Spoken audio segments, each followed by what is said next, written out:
गुरुर्ब्रह्मा गुरुर्विष्णू गुरुर्देव महेश्वरा सद्गुरु साक्षात परब्रह्म तस्मै श्री सद्गुरवे नमः। जय जय रघुवीर समर्थ श्रीराम समर्थ। सद्गुरु चरणांना नतमस्तक होऊन आपण या सुंदर सकाळच्या मनमोहक वातावरणामध्ये या निरूपणास सुरुवात करूया। माईबाप सज्जनांचं स्वागत आहे। आज आपण पाहणार आहोत की पापी लोकांवर माता लक्ष्मी का प्रसन्न असते। म्हणजेच आपण अनेक ठिकाणी पाहिलं असेल की जे लोक पाप करत असतात ना, गैरमार्गाने पैसा कमवत असतात, खोटं बोलून फसवणूक करून सुद्धा साध्या सरळ स्वभावाच्या लोकांना ते मूर्ख बनवत असतात, धन कमवत असतात, अवगुणी मार्गाने पैसा कमवतात, ते लोक अधिक आनंदी आयुष्य जगत असतात। मग आपण आपल्या भगवंताकडे तक्रार करतो की हे भगवंत, हे सद्गुरू आई, मी एवढी उपासना करून, एवढं श्रवण करून माझ्या जीवनामध्ये तर दुःख आहे, पण माझा समोरचा बघा एवढा अवगुणी आहे, तरीसुद्धा त्याच्या जीवनामध्ये किती धनसंपत्ती आहे, किती लक्ष्मी त्याच्या घरामध्ये नांदते आणि तो किती सुखामध्ये आहे। असे प्रश्न आहेत ना, प्रत्येक भक्ताला पडलेले असतात आणि याच प्रश्नांची उत्तरं आहेत ना समर्थांनी या निरूपणामध्ये दिलेली आहेत। समर्थांनी सांगितलेलं आहे, जर मनुष्याला सर्वात जर दुःख कधी होत असेल ना, तर आपल्या समोरच्याच्या जीवनामध्ये जेव्हा सुख निर्माण होतं, समोरच्याची भरपूर बघा त्याच्या जीवनामध्ये लक्ष्मी यायला लागते ना, तो श्रीमंत व्हायला लागतो ना, तेव्हा आपल्या पोटामध्ये दुखायला लागतं, तेव्हा आपण सर्वात जास्त दुःखी होतो। पण असं का होतं बरं? समर्थांनी सांगितलेलं आहे, जर समोरच्याच्या जीवनातलं सुख पाहून जर तुम्ही दुःखी होत असाल ना, तर तुम्हाला खूप भक्तीची गरज आहे, तुम्हाला खूप उपासनेची गरज आहे। तुमचं मन निर्मळ नाही, तुमचं मन एकचित्त नाही, आणि त्याउलट जर तुमच्या जीवनामध्ये दुसऱ्याचं सुख पाहून तुमच्या जीवनामध्ये आनंद होत असेल ना, तर नक्कीच तुम्ही योग्य भक्ती मार्गामध्ये आहात, योग्य विचारांमध्ये आहात। समर्थ विचारांची तुमच्या जीवनावर खूप असं अतूट नातं निर्माण झालेलं आहे। पण दुर्गुणी लोकांचं तसं असतं का? अजिबात नाही। लोक लूट करून, बेईमानी करून आणि खरी गोष्ट सांगून खोटी गोष्ट विकतात, आणि अशा मार्गाने जे लोक पैसा कमवतात ना, असे लोक इमानदार लोकांच्या तुलनेमध्ये अधिक सुखी दिसत असतात। असं का? जे लोक धन कमवण्यासाठी फसवणूक आणि हिंसेचा आधार घेतात, अशी लोक दिवसेगणित अधिकाधिक प्रगती का करत असतात बरं? बघा, हाच प्रश्न एकदा माता पार्वतीनं भगवान भोलेनाथांना विचारला। एक वेळची गोष्ट आहे, भोलेनाथ आणि माता पार्वती कैलास पर्वतावर विराजमान होते आणि दोघांमध्ये नेहमीच कोणत्या ना कोणत्या गोष्टीवर चर्चा चालू असायची। माता पार्वती प्रश्न विचारायची आणि भगवान भोलेनाथ माता पार्वतीला त्या प्रश्नांचं उत्तर देऊन समाधान करायचे। तेव्हा माता पार्वती भोलेनाथांना विचारतात, हे भोलेनाथ, तुम्ही स्वयं या तिन्ही लोकांचे स्वामी आहात, तुम्ही या तिन्ही लोकांचे रचयिता आहात, तुम्हीच या तिन्ही लोकांचे पालन करता आहात, कारण ब्रह्मा, विष्णू आणि महेश या तीनही एकच शक्ती आहेत, तिघेही एकाच शक्तीचे वेगवेगळे रूप आहेत। आणि माता पार्वती पुढे म्हणाली, हे देवाधिदेव, मला तुमच्याकडून हे जाणून घ्यायचं आहे की या संसारामध्ये जे पापी लोक असतात ना, अत्याचारी लोक असतात, अहंकारी लोक असतात, जे लोक नेहमी साध्या सरळ स्वभावाच्या लोकांना नेहमी त्रास देत असतात, असे लोक सुखी का असतात बरं? असे लोक श्रीमंत का असतात बरं? मी असं पाहिलं आहे की असे लोक खूप जास्त धनवान असतात. देवी लक्ष्मी अशाच लोकांवर अधिक प्रसन्न का असते बरं? मला या बाबतीमध्ये तुमच्याकडून जाणून घ्यायचं आहे. जेव्हा भोलेनाथांनी माता पार्वतीचं हे बोलणं ऐकलं तेव्हा भोलेनाथ म्हणू लागले, हे देवी माता पार्वती, हा संसार एक महासागर आहे आणि यामध्ये काय काय घडत असतं ना, याची आपण कल्पनासुद्धा करू शकत नाही. हे देवी, तुमच्या या प्रश्नाचं उत्तर मी तुम्हाला एका उदाहरण देऊन सांगणार आहे. अशा प्रकारे भगवान भोलेनाथ माता पार्वतीला सोबत घेऊन पृथ्वीवर भ्रमण करण्यासाठी निघाले. तेव्हा भगवान भोलेनाथ माता पार्वतीला सांगतात, तुमच्या प्रश्नांची उत्तरं आहेत ना, आपल्या या प्रवासामध्ये लपलेली आहेत. आता भगवान भोलेनाथ आणि माता पार्वती यांनी त्यांचं वेषांतर केलं आणि दोघेही एका गरीब ब्राह्मण आणि ब्राह्मणी बनले. ते एका जंगलाच्या मार्गाने पायी पायी पुढे चालत होते आणि चालता चालता त्यांना मार्गामध्ये एक कापलेल्या झाडाचं मूळ सापडलं, ज्याचा खोड जमिनीपासून थोडा वर होता. भगवान भोलेनाथ आणि माता पार्वती पुढे पुढे चालत होते आणि त्यांना चालता चालता आता अंधार झाला होता आणि अंधार असल्यामुळं भोलेनाथांना त्या झाडाचं ते खोड दिसलं नाही आणि भोलेनाथांचा पाय त्या खोडाला लागला आणि जसं त्यांना ती ठेच लागली, भगवान भोलेनाथ समोर पडले. ही भगवान भोलेनाथांची लीला समजायला हवी. भगवान भोलेनाथ जेव्हा जमिनीवर पडले ना आणि जेव्हा त्यांच्या पायातून रक्ताची धार वाहू लागली, तेव्हा हा सर्व प्रकार पाहून माता पार्वती प्रचंड घाबरली आणि माता पार्वतीने लगेच तिच्या साडीचा एक तुकडा फाडला आणि माता पार्वतीनं त्या तुकड्यानं भगवान भोलेनाथांच्या पायाला पट्टी करायला सुरुवात केली.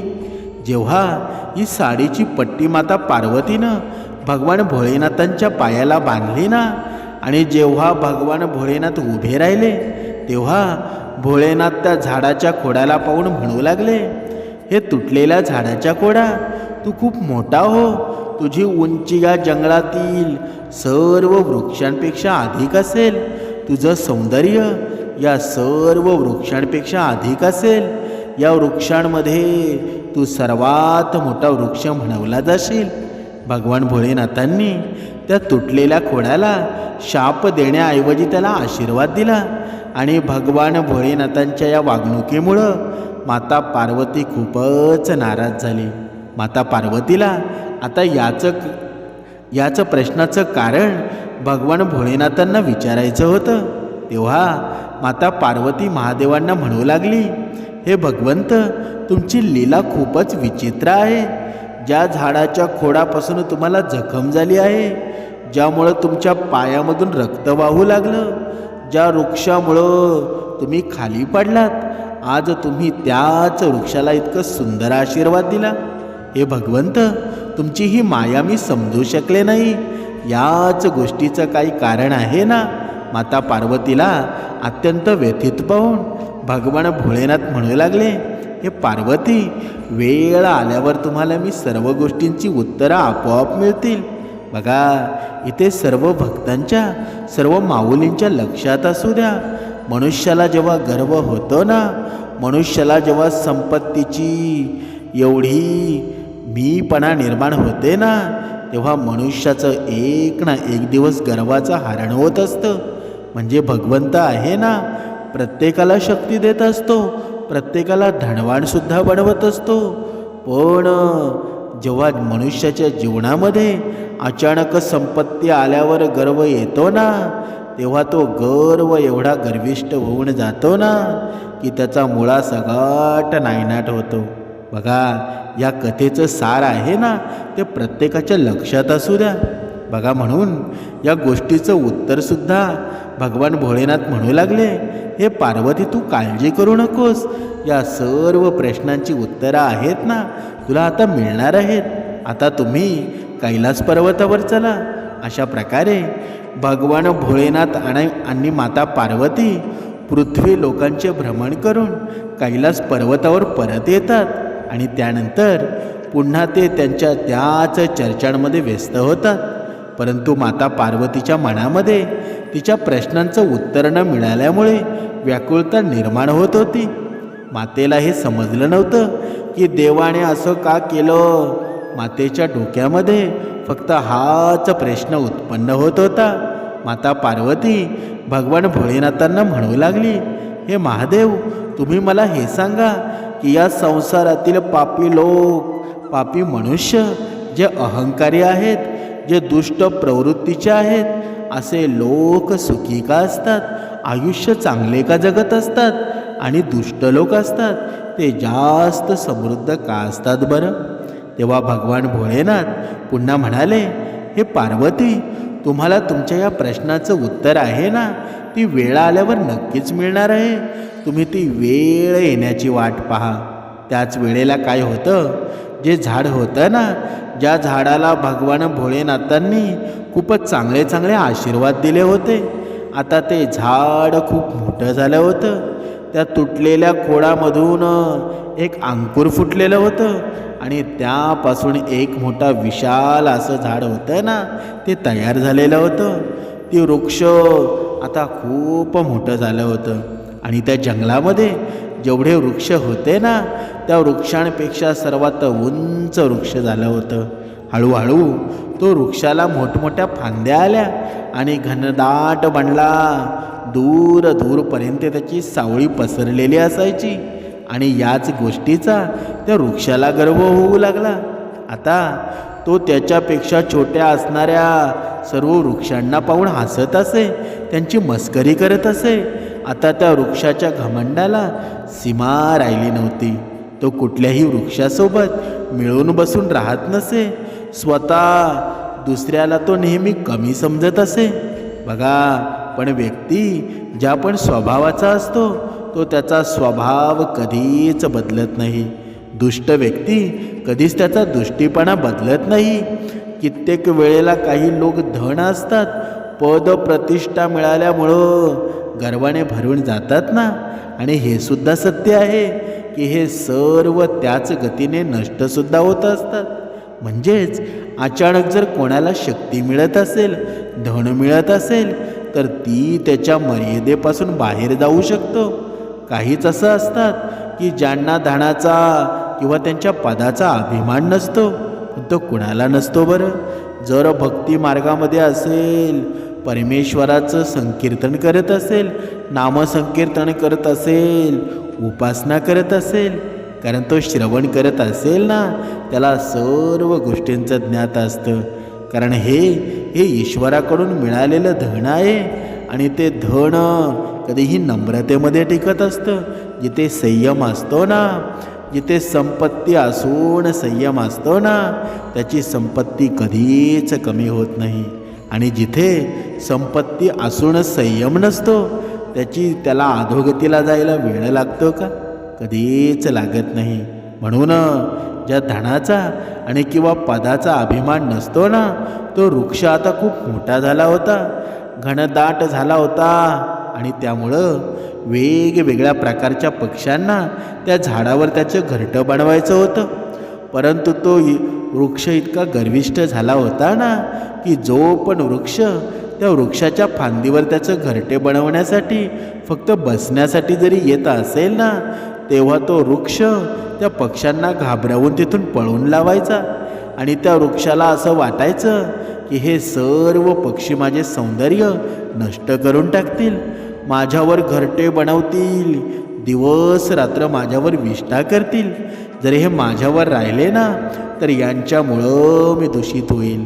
तो झाड त्या पक्ष्यांना अनेक वेळा घाबरून पळवून लावण्याचा प्रयत्न करत असे. बघा, समर्थांनी इथे सुद्धा सांगितलेलं आहे, मनुष्याच्या जीवनामध्ये असे काही प्रसंग निर्माण होतात ना, मनुष्य स्वतःला श्रेष्ठ समजायला लागतो. बघा, जेव्हा आपण शहरामध्ये असतो आणि शहरामधून कधीतरी आपण एखाद्या सुट्टीला म्हणा, एखाद्या दिवाळीला म्हणा, अथवा कोणत्या तरी सणाला म्हणा, जेव्हा आपण खेड्यामध्ये जातो ना, आपले नातेवाईक असतात, आपली मित्रमंडळी असतात, जेव्हा आपण शहरातला त्याला तेवर दाखवायला सुरुवात करतो की मी तुझ्यापेक्षा किती श्रेष्ठ आहे, आपलं बोलणं बदललं जातं. पण समर्थांनी सांगितलं आहे, असा जर तू गर्विष्ठ होत असशील ना, तू जरी लाख रुपये पगार कमवत असशील ना, तुझ्याकडे करोडाची संपत्ती असेल, पण ती संपत्ती खाण्यासाठी तुझं आयुष्य राहणार नाही. म्हणून तू गर्वाने भरून जाऊ नकोस. जी गावाकडची मंडळी असतात ना, गावाकडची माणसं असतात, ती खूप प्रेमळ असतात. ती आपल्याला एवढ्या इज्जतीमध्ये बोलवतात ना, तू त्याचं ऋण कधी फेडू शकत नाही. बघा, आपण पाहतो तो वृक्ष होता ना, त्या पक्ष्यांना झाडावर घरटे बनवून देत नव्हता. तरीसुद्धा पक्षी त्या झाडावर त्यांचं घरटं बनवतात. आणि जेव्हा एखादा पक्षी त्या झाडावर त्याचा घरटं बनवत असे, तेव्हा तो झाड तीच फांदी खाली पाडत असे, त्याची पानं खाळं पडत असत. आणि कित्येक वेळेला त्या झाडानं त्या पक्ष्याची अंडी आणि पिळांनासुद्धा खाली पाडलं होतं. आणि या गोष्टीमुळं सर्व पक्षी खूपच दुःखी झाले होते. ते मनातल्या मनामध्ये त्या वृक्षाला खूप वाईट साईड बोलायचे. त्या वृक्षाचं हे दुष्ट कृत्य पाहून भगवान भोलेनाथसुद्धा पाहत होते. हळूहळू वसंत ऋतूसुद्धा येतो आणि त्या वृक्षाला पुन्हा एकदा नवीन पानं आणि फांद्या येऊ लागतात. आपल्या सर्वांना हे माहीतच आहे की जेव्हा वसंत ऋतूमध्ये वृक्ष किती सुंदर दिसायला लागतात. त्यामुळं स्वतःला पाहून त्या वृक्षाचा गर्व होताना तो 7व्या आसमानात गेला होता. कारण पूर्ण वनामध्ये त्या वृक्षापेक्षा दुसरा कोणी सुंदर वृक्ष नव्हता. कारण त्या वृक्षाला भगवान भोलेनाथांचं वरदान प्राप्त होतं. त्याला विशाळ आणि सुंदर होण्याचं वरदान स्वतः महादेवांनीच दिलं होतं ना. एका दिवसाची गोष्ट आहे. खूपच जोराचा वादळ वारा येतो आणि त्या वाऱ्याचा वेग इतका जास्त होता ना की त्या जंगलातील सर्व वृक्ष अत्यंत भयभीत होऊ लागले. परंतु तो सुंदर वृक्ष ज्याला भगवान भोलेनाथांनी आशीर्वाद दिला होता, तो त्याच्या गर्वामध्येच होता. तो हसत होता. त्याच्यापेक्षा छोटे जेवढे वृक्ष होते ना, ते सर्वजण मिळून मिसळून एकत्र राहत होते. आणि तो वृक्ष त्या जंगलामध्ये एकटाच उभा होता. त्याला त्याच्या विशाळ असण्यावर खूप घमंड होता. परंतु आज त्याचं हे विशाळ स्वरूप आज त्याच्यासाठी एक मोठं संकट घेऊन आलं होतं. त्या भयानक अशा वादळामध्ये तो वृक्ष स्वतःला वाचवण्यासाठी असमर्थ ठरला. आणि त्या वादळामध्ये त्या वृक्षाला मुळापासून खाली पाडलं. आणि कमीत कमी 50 ते 100 क्विंटल माती त्या मुळासोबत जमिनीतून वर आली.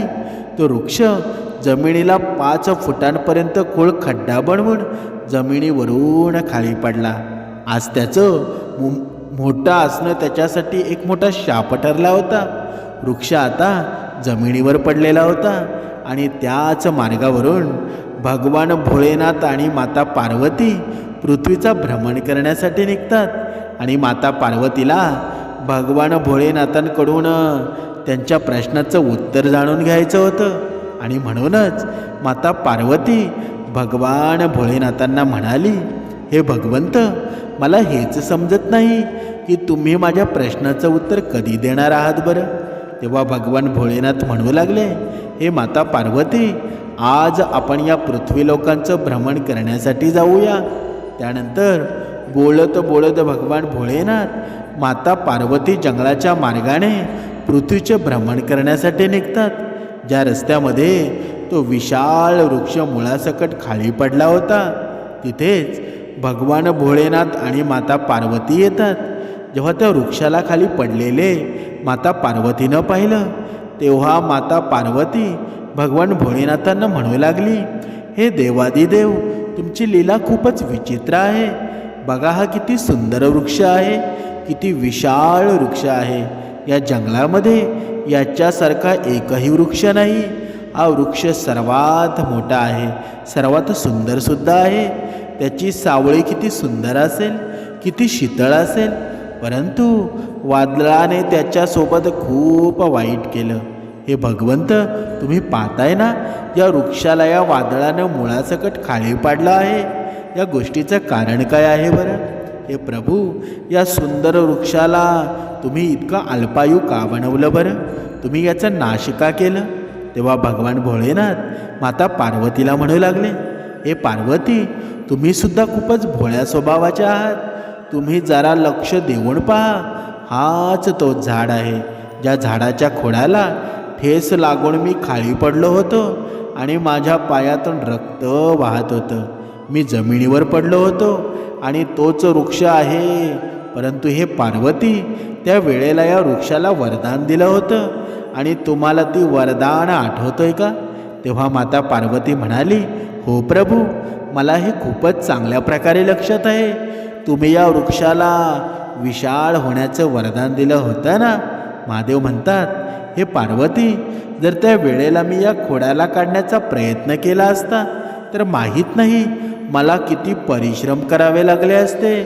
परंतु तरीसुद्धा मी या वृक्षाला मुळासकट बाहेर काढू शकलो नसतो. पण या वृक्षाला मुळासकट बाहेर काढण्यासाठी मला अत्यंत कठोर परिश्रम करावा लागला असता आणि तेव्हा कुठे मी या खोडाला बाहेर काढू शकलो असतो. हा झाड आहे ना, खूपच अत्याचारी आणि अहंकारी होता आणि म्हणूनच याचा नाश करणं माझ्यासाठी अत्यंत गरजेचं झालं होतं, हे पार्वती. आणि म्हणूनच मी या वृक्षाला विशाळ होण्याचा वरदान दिला आणि म्हणूनच मी या वृक्षाला म्हणालो होतो की या जंगलामध्ये तू सर्वात मोठा बनशील.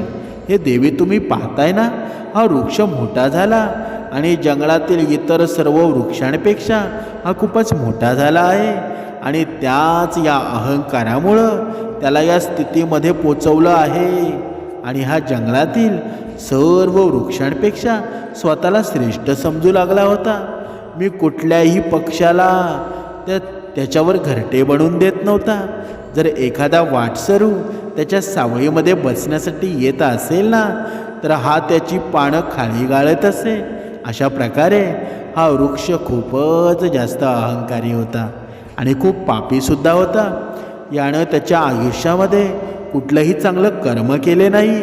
आणि लक्षात ठेवा, समर्थांनी सांगितलेलं आहे, जी लोक फक्त नावाने मोठी असतात ना, ज्यांच्याकडून कोणालाही कोणताही सुख प्राप्त होत नाही, त्यांचं जीवन लोहराच्या त्या पंख्यासारखं होतं. म्हणजेच काय? म्हणजे जो फक्त श्वास तर घेतो परंतु त्याच्यामध्ये कोणताच जीव नसतो. जी लोक या वृक्षाच्या स्वभावासारखे असतात, जे फक्त स्वतःचे पोट मोठे करण्यामध्ये लागलेले असतात, जे इतरांचा अपमानित करण्याचे कार्य करतात, अभिमानाने स्वतःसमोर ते इतरांना कमी समजायला लागतात, जे फक्त स्वतःवर आणि स्वतःच्या शरीरावर प्रेम करत असतात, ज्याच्यामध्ये कटुपणा असतो, अशा लोकांना त्यांचाच अहंकार मारत असतो. असे लोक त्यांच्या त्या वैशिष्ट्यामुळं मारले जातात. जर अशा स्वभावाचा एखादा व्यक्ती खूप मोठा धनाढ्य असेल तर हे अधिक धन त्याला मृत्यूच्या जवळ नेत असतो. आणि माता लक्ष्मीसुद्धा अशा लोकांजवळ अधिक वेळ यासाठीच असते जेणेकरून ती त्यांचा सर्वनाश करू शकेल. तुम्ही हे पाहिलं असेल की अधिक पैसा असल्यामुळं मनुष्यामध्ये अनेक दुर्गुण येतात. एक मुंगी जेव्हा मरणार असते ना, तेव्हा तिच्या शरीरावर पंख उगवतात. जमिनीवर सरपटणारी मुंगीसुद्धा आकाशामध्ये उडू शकते आणि तेच तिचं उडणं असतं ना, तिला विनाशाच्या दिशेने घेऊन जात असतं. म्हणून असं म्हणतात ना की मोठं होणं सोपं आहे, परंतु मोठेपणानं जगणं खूप कठीण आहे. म्हणून भगवान भोळेनाथ म्हणाले, हे देवी, हा वृक्ष जेव्हा एका छोट्या खोडाच्या स्वरूपात होता तेव्हासुद्धा त्याच्यामध्ये मगरुरी होती. मला पाहूनसुद्धा नतमस्तक झाला नाही. जे छोट्या विचारांचे लोक असतात ना, असे लोक मोठे झाल्यानंतर त्यांच्यामध्ये अशाच प्रकारचा अहंकार निर्माण होतो. असे लोक आहेत ना, त्यांच्यापेक्षा मोठ्या माणसांचा आदर सन्मान करायला विसरतात. अशा लोकांमध्ये नम्रतेची भावना राहत नाही. आणि लक्षात ठेवा, जो नतमस्तक होत नाही ना, तो कोणालाही नतमस्तक करूसुद्धा शकत नाही. जो अहंकाराने जो जगत असतो ती फक्त थोडे वेळासाठी जगू शकतो. आणि या बाबतीतसुद्धा तुम्हाला आणखी एक उदाहरण देतो. ज्या प्रकारे तोंडाच्या आत जीभ आणि दात असतात, जेव्हा मनुष्य जन्माला येतो ना, जीभ तेव्हासुद्धा असते आणि जेव्हा मरतो तेव्हासुद्धा असते.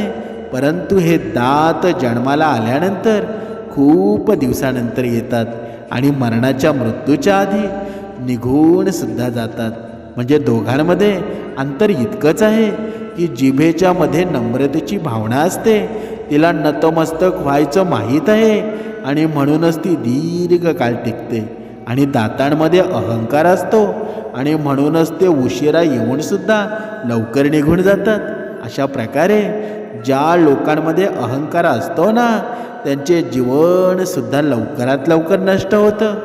भगवान भोलेनाथ पुढे म्हणतात, हे देवी, त्या खोडाला मुळापासून काढण्यासाठी मला थोडेसुद्धा कष्ट घ्यावे लागले नाही. मोठा झाल्यानंतर हा झाड स्वतःहून खाली पडला.